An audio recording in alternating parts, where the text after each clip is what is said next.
I, 45M, never thought I'd be writing this, but recent events have completely torn our family apart. My wife Hannah, 43F, and I have two children, Emma, 16F, and Jack, 13M. My sister Lisa, 41F, lives next door to us and has always been very involved in our lives, sometimes too involved. The story I'm about to share is about how my sister's obsession with controlling my daughter's life has destroyed our family bonds. Growing up, Lisa and I were incredibly close. Our parents died in a horrific car accident when I was 18 and she was 14. I remember that night clearly. We were waiting for them to come home from their anniversary dinner when we got the call from the hospital. Just like that, our whole world changed. As her only living relative, I became Lisa's legal guardian. I had to put my college plans on hold and took two jobs, working at a warehouse during the day and as a security guard at night. The schedule was brutal, but we had to survive somehow. Those early years were tough. Lisa was dealing with typical teenage issues while grieving our parents, and I was barely an adult myself trying to be both a brother and a parent to her. There were nights when I'd come home exhausted from work to find her crying in our parents' room, clutching their old photos. I did my best to comfort her, but I knew I could never replace what we'd lost. I met Hannah when I was 23 at the diner where she worked. She was different from anyone I'd ever met, understanding, patient, and most importantly, she connected with Lisa immediately. Hannah helped me raise Lisa through her difficult teenage years, becoming like a second mother to her. Lisa even asked Hannah to help her get ready for her high school prom and later was the maid of honor at our wedding. That's why what's happening now feels like such a betrayal. The current problem started 3 months ago when Emma told us she was pregnant. Hannah and I were in the kitchen making dinner when Emma came home from school looking worried. She sat us down and broke the news. Yes, it was shocking, and yes, we were disappointed at first, but we decided to support her after careful consideration. The father is her boyfriend Tom, 17M, whom she's been dating for 2 years. Tom is actually a remarkably responsible kid. He maintains a 3.8 GPA while working part-time at the local grocery store to save for college. His parents are equally supportive. They own a successful local business and have offered to help the kids however they can. When Emma told Tom about the pregnancy, he stepped up immediately, promising to be there for both Emma and the baby. Lisa, however, completely lost it when she found out. She was over at our house for our weekly family dinner when Emma and Tom announced the pregnancy to the extended family. Lisa dropped her fork mid-bite and stormed out of the dining room. From that day forward, she started showing up at our house at all hours, uninvited, to lecture Emma about how she was ruining her life. She would bring up our parents, saying they would be rolling in their grave seeing their granddaughter throw away her future. She even started comparing Emma to girls she'd read about in news articles about teen pregnancy gone wrong. What made the situation even more complex was Lisa's own past. 10 years ago, she lost a baby due to pregnancy complications, and she never fully recovered from that trauma. Her husband left her shortly after, and she's been single ever since. I understand she's still hurting, but she's projecting all her unresolved trauma onto Emma's situation. Things started getting really ugly when Lisa began spreading vicious rumors in our neighborhood. She told the other parents at Jack's soccer practice that Tom had taken advantage of Emma and that we were covering it up. She called Tom's parents and tried to convince them that Emma was lying about the baby being Tom's. She even went as far as going to Emma's school and attempted to talk to her teachers about keeping Tom and Emma separated during classes. She claimed she was doing this as a concerned aunt, but it was humiliating for both Emma and Tom. Other students started whispering about them in the hallways, and some parents even stopped letting their kids hang out with Emma. The situation reached its breaking point last week when Lisa cornered Emma after school. Emma usually walks home with her friends, but that day Lisa was waiting in her car outside the school. She showed Emma a bunch of photos she'd printed from the internet, pictures of struggling teen mothers, statistics about teen pregnancy and dropout rates, and stories about teen fathers abandoning their responsibilities. The worst part was when she told Emma that Tom would eventually abandon her just like Lisa's ex-husband had abandoned her during her pregnancy. Emma came home completely distraught, mascara running down her face, barely able to speak through her sobs. That night, she sent Tom a text breaking up with him, saying she couldn't handle the pressure anymore. I tried to talk to Lisa about her behavior, but she refused to listen to reason. She kept insisting she was protecting Emma from making the same mistakes she did. When I reminded her that her loss, while tragic, wasn't Emma's burden to bear, she exploded. She accused me of betraying her and forgetting everything we went through after our parents died. She brought up how she had supported my relationship with Hannah and how she'd always been there for our family. Hannah attempted to mediate the situation. She invited Lisa over for coffee and tried to help her understand that while her concerns came from a place of love, her actions were causing real harm to Emma. But Lisa wouldn't hear it. Instead, she started showing up at our house at random times, trying to convince Emma to either get an abortion or consider adoption. She would leave pamphlets about adoption agencies in our mailbox and send Emma links to articles about abortion clinics. Emma became increasingly stressed and withdrawn, which worried us about her health and the baby's well-being. When we asked Lisa to stop, she accused us of choosing Emma's mistake over family loyalty. I finally reached my breaking point yesterday. I told Lisa she was no longer welcome in our lives until she could respect our decisions as parents and apologize to Emma and Tom for her behavior. I changed our locks and made it clear that if she continued harassing Emma, I would get a restraining order. Lisa broke down crying in our driveway, saying I was throwing away our relationship just like I threw away my future to raise her. Those words hit hard. They brought back all the memories of those difficult years after our parents died. But I couldn't let her continue hurting my daughter. Now our extended family is divided. Our cousins say I'm being too harsh on Lisa given her past trauma, while our aunts support my decision to protect Emma. Emma is still dealing with the aftermath of breaking up with Tom, and his parents have reached out wanting to help fix things. I'm standing firm on my decision to keep Lisa away, but the guilt of cutting off my only sister, the last connection to our parents, is eating at me. Ida? Update 1: The situation has gotten significantly more complicated, and I need to share what's been happening. After my original post, Emma and Tom started texting again. It began with Tom sending Emma a simple message asking about her health and the baby. Emma had been miserable since their breakup, barely eating and spending most of her time in her room, so seeing her smile at her phone again gave us hope. They started having long conversations late into the night, trying to figure out how to move forward together. However, Lisa somehow found out about their reconnection, and her reaction was explosive. Last Thursday, she showed up at the grocery store where Tom works. I heard about what happened from multiple sources, including Tom's manager and several customers who witnessed the incident. Lisa walked into the store during Tom's shift and started screaming at him in front of customers, calling him a predator and accusing him of taking advantage of underage girls. She even pulled out her phone and started recording him while following him around the store, demanding he admit to manipulating Emma. Tom tried to stay professional and asked her to leave, but Lisa only got more aggressive. She started knocking items off the shelves and demanding to speak to the manager. When the manager came out, Lisa launched into a tirade about how they were employing a sexual predator and threatened to call the local news stations. Thankfully, the manager, Mr. Johnson, has known Tom since he started working there 2 years ago and was aware of the whole situation. Emma used to come to the store to have lunch with Tom during his breaks. Instead of firing Tom, Mr. Johnson called the police and had Lisa escorted out. He later told Tom's parents that Lisa had also been calling the store multiple times a day, trying to get information about Tom's schedule. But that's not even the worst part. Yesterday, Emma came to us with something disturbing. She showed us her social media accounts, where she'd been receiving messages from what appeared to be other teenage mothers sharing horror stories about their experiences. These accounts were sending her detailed stories about being abandoned by their boyfriends, dropping out of school, and ending up homeless. Emma had been emotional about these messages, thinking these were real people trying to warn her. However, she noticed something odd. All these accounts were created within the last month, and they all used similar writing patterns. Hannah and I spent hours going through these messages with Emma, and we discovered that Lisa had created at least 5 fake social media profiles. She'd been using these accounts to manipulate Emma's emotions and pressure her into terminating her pregnancy. She even went as far as to create a fake profile pretending to be Tom's non-existent ex-girlfriend, claiming he had gotten her pregnant last year and abandoned her. The most shocking revelation came yesterday when Hannah ran into Amanda, Lisa's ex-husband's new wife, at the grocery store. Hannah and Amanda got to talking, and what Amanda revealed turned our whole understanding of the situation upside down. According to Amanda, Lisa had never actually been pregnant 10 years ago. The miscarriage story that Lisa had used to guilt-trip Emma was completely fabricated. Amanda explained that Lisa's ex-husband, Mark, had left her because of her increasingly obsessive behavior and her lies about being pregnant to try to keep him from leaving. The real story, as Amanda explained it, was that Lisa had stopped taking her birth control without telling Mark and had been trying to get pregnant without his knowledge. When he discovered this and confronted her about it, she claimed she was already pregnant.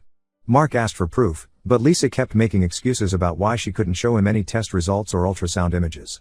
This went on for months, with Lisa claiming to be pregnant while refusing to see a doctor. The final straw came when Mark discovered she had been browsing websites about how to fake pregnancy symptoms and documents. He left her immediately after that. Lisa had managed to keep this secret from all of us for a decade.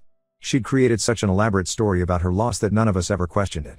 She even had a small memorial shelf in her house with a teddy bear and supposed ultrasound photo, which we now know she must have gotten from the internet. When Hannah confronted Lisa with this information, trying to understand why she'd maintained this lie for so long, Lisa had a complete meltdown. She started screaming that none of us understood her pain and that she had to lie because everyone expected her to be happy about Hannah and me having kids while she couldn't have any of her own. She admitted to the fake pregnancy but tried to justify it by saying she had wanted a baby so badly that it felt real to her. She even tried to claim that her lie was different from other lies because she had genuinely grieved for this non-existent baby. Through all of this chaos, Tom's parents have been incredibly supportive. They came over last night for dinner, and we all had a long discussion about how to move forward. They've offered to convert their guest room into a nursery since they live closer to the high school, making it easier for Emma to continue her education after the baby arrives. They also want to help Tom and Emma set up a small business doing social media management for local companies, building on Tom's experience from helping at his parents' business. Seeing this level of support and acceptance from Tom's family seems to have made Lisa even more unstable. She's been telling neighbors and posting on community Facebook groups that Tom's parents are trying to steal Emma from us, claiming they're grooming her with promises of money and support. She's even started driving by their house multiple times a day, taking photos of who comes and goes. We're seriously considering that restraining order now, not just for Emma's protection but for everyone involved. Update: 2 things have taken an even more twisted turn in our family situation. We discovered something that explains Lisa's obsessive push for Emma to get an abortion or give up her baby for adoption. It turns out she's been involved in something far more sinister than we initially thought. Last week, a couple showed up at our front door, Michael and Jennifer Torres. They looked nervous and asked to speak with Lisa about the adoption paperwork she was handling. Hannah and I were completely confused. When we told them Lisa didn't live here and asked what adoption they were talking about, their faces fell.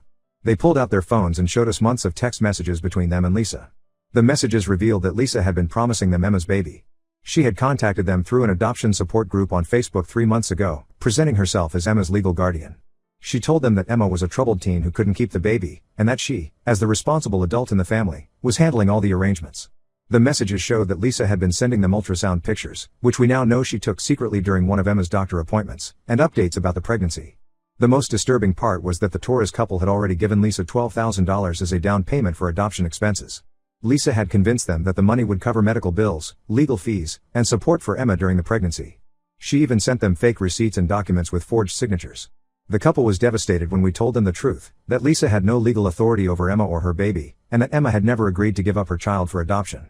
When we dug deeper into Lisa's messages with the couple, we found she had created an entire fictional narrative about Emma.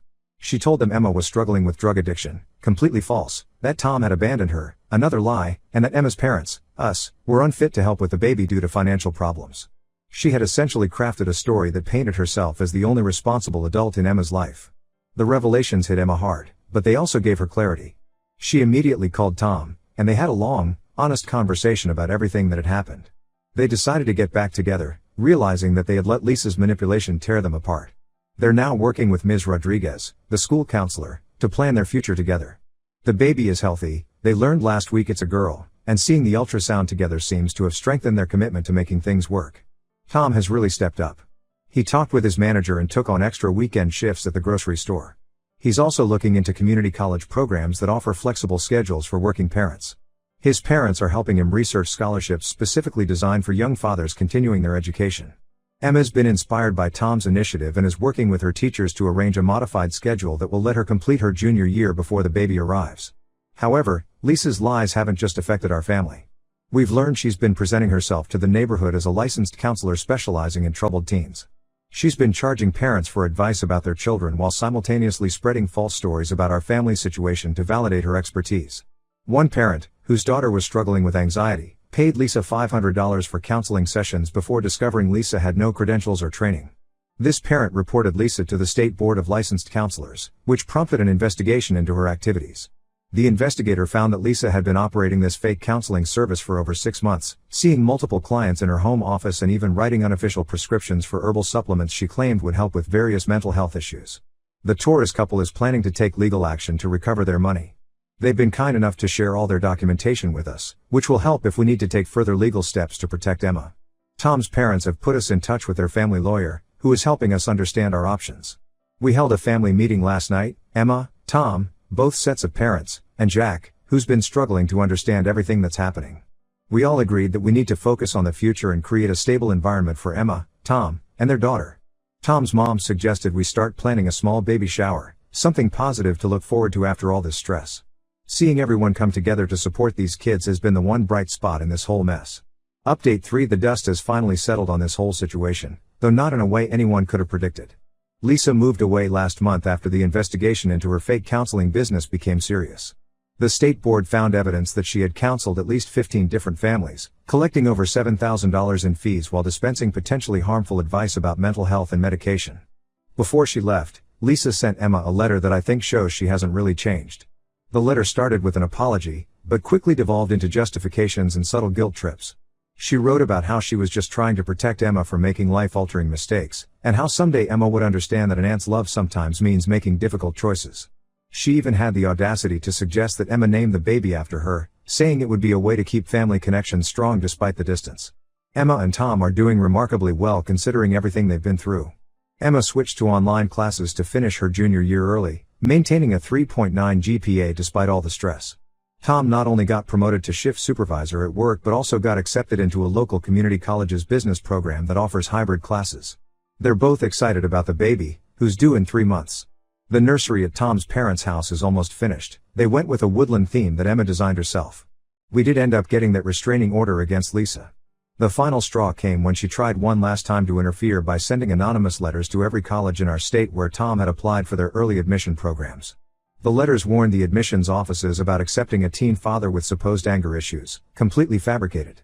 Thankfully, Tom's excellent recommendations from his teachers and employers spoke louder than these anonymous accusations. The judge granted the restraining order immediately after seeing our evidence file, which included all the fake social media accounts, the Torres couple's documentation, and statements from the families she had scammed through her fake counseling practice. The Torres couple, Michael and Jennifer, showed unexpected kindness through all of this. After initially planning to press criminal charges against Lisa for fraud, they decided not to pursue that route when they saw how unstable she was becoming during the small claims court hearing. They did get their money back through the court, and Lisa was ordered to pay an additional $3,000 in damages. Michael and Jennifer even sent Emma a gift basket with baby supplies and a heartfelt note expressing their hopes for her and the baby's future. Our extended family finally stopped pressuring us to reconcile with Lisa when the full scope of the adoption scam came to light. Even our Aunt Patricia, who had been Lisa's strongest defender, admitted that Lisa's actions had gone far beyond what family loyalty could excuse. The last we heard, Lisa was living in Arizona with a distant cousin, supposedly getting help for her issues, though we're choosing to keep our distance and focus on our family's healing. Emma and Tom's relationship has grown stronger through all of this. They've started attending parenting classes together at the local community center, and Tom's mom drives them to every appointment. They're young, but they're handling this situation with more maturity than many adults I know. They've even started a small social media management business together, using skills they learned helping Tom's parents with their business's online presence. Hannah and I have noticed positive changes in our family dynamics too. Jack, who was initially confused and upset about everything, has become a supportive brother to Emma. He's excited about being an uncle and has been helping paint the nursery at Tom's house. Our weekly family dinners now include Tom's family, and watching both families blend together to support these kids has been heartwarming. As for Lisa, some family members still keep in touch with her, but we've maintained our boundaries. Sometimes protecting your children means making tough choices about family, and I'm more certain than ever that we made the right one. Emma's baby shower is next weekend, and seeing her happy and supported, surrounded by people who truly care about her well-being, confirms that cutting toxic influences out of our lives was the best decision for everyone.